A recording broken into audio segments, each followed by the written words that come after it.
these famous names. We often see figures like Lincoln, Davis, Lee, and Grant as giants, but they were human, prone to ego, fatigue, and misjudgment. Leaders clung to failing strategies, unable to admit error, and the price was measured in thousands of lives. Understanding these leaders is key to understanding the war itself. Both sides expected a short 90-day war. Young men enlisted with optimism, expecting to be home by Christmas.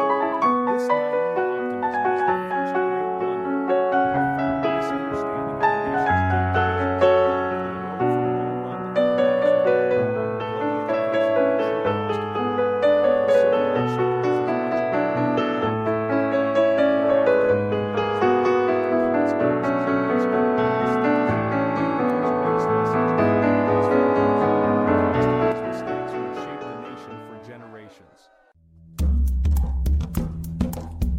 At the war's outset, the Union needed a strategy to bring the South back.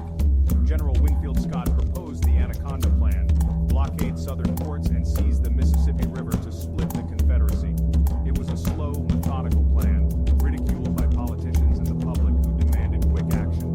Impatience led to the disastrous First Battle of Bull Run, proving the war would not be won in a single charge.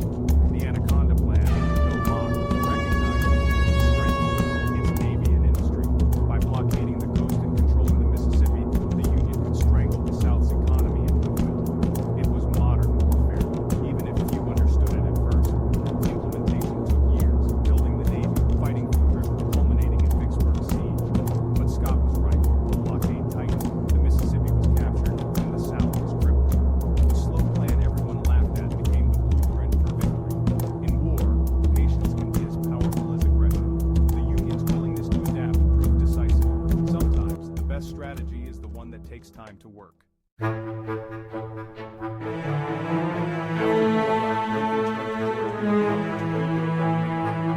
McClellan was a master organizer. He loved volunteering. He constantly underestimated enemy's strength, demanding more than he took, always preparing but never ready. His intelligence reports wildly inflamed Confederate troops. Lincoln grew frustrated, famously writing, "If you don't want to use the army, I should like to borrow it for a while." McClellan finally launched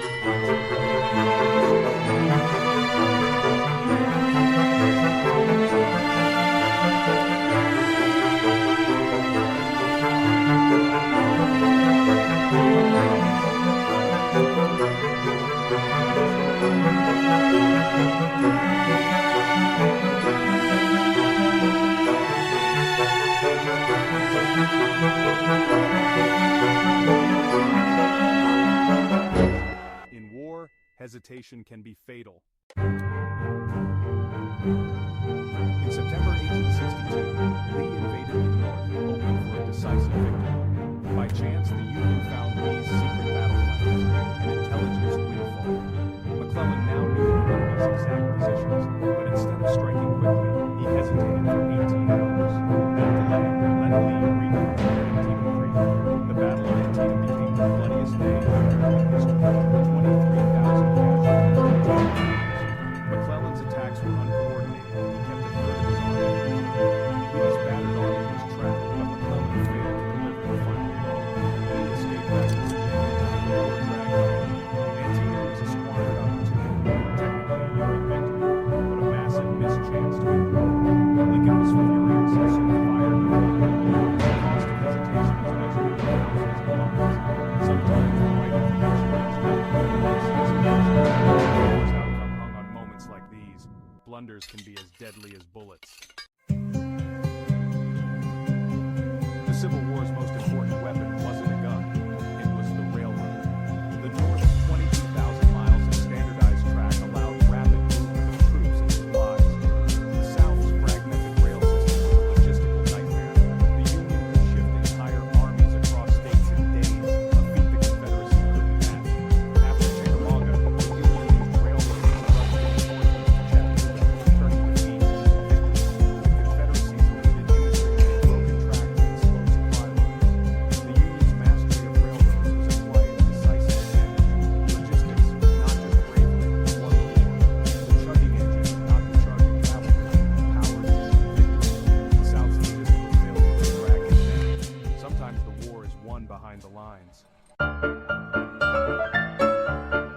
After Chancellorsville, Lee invaded Pennsylvania, hoping to force a northern surrender. He aimed to threaten cities, boost southern morale, and win Ford's support.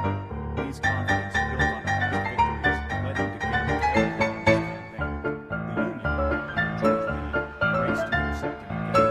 The battle began with a chance, with both armies colliding at a small crossroads town. The Confederates pushed Union forces back. The Union held strong defensive ground on Cemetery Hill and Holmesville. Lee's second-in-command, Longstreet, urged caution, advising a defensive strategy. Lee, however, was determined to attack, convinced of his army's invincibility. Rejecting Longstreet's advice, Lee ordered a frontal assault on the well-entrenched Union positions. This decision proved to be his greatest mistake.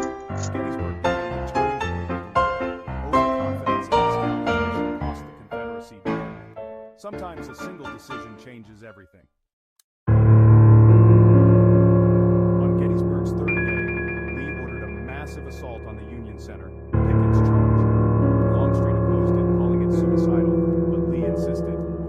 After a thunderous artillery barrage, 12,500 Confederates marched across open ground toward Cemetery Ridge. Union artillery and rifle fire took them through the ranks. A few broke through the stone wall, the high water mark of the Confederacy, but were quickly overwhelmed. The charge failed catastrophically, with over 6,000 Confederate casualties in under an hour. Lee took responsibility, telling his men, "It is all my fault." Pickett's charge ended the Confederate offensive in the north.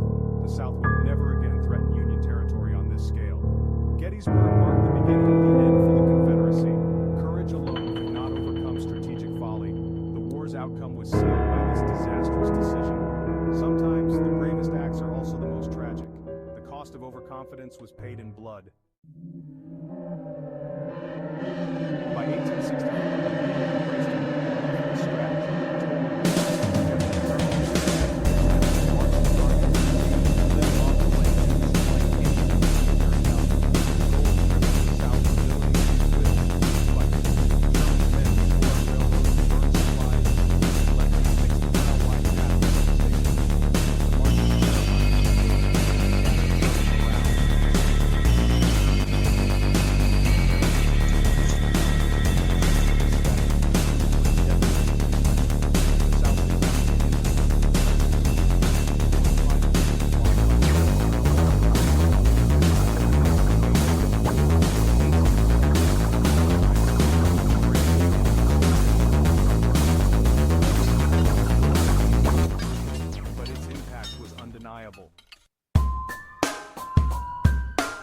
The Civil War ended in 1865, but its blood shaped the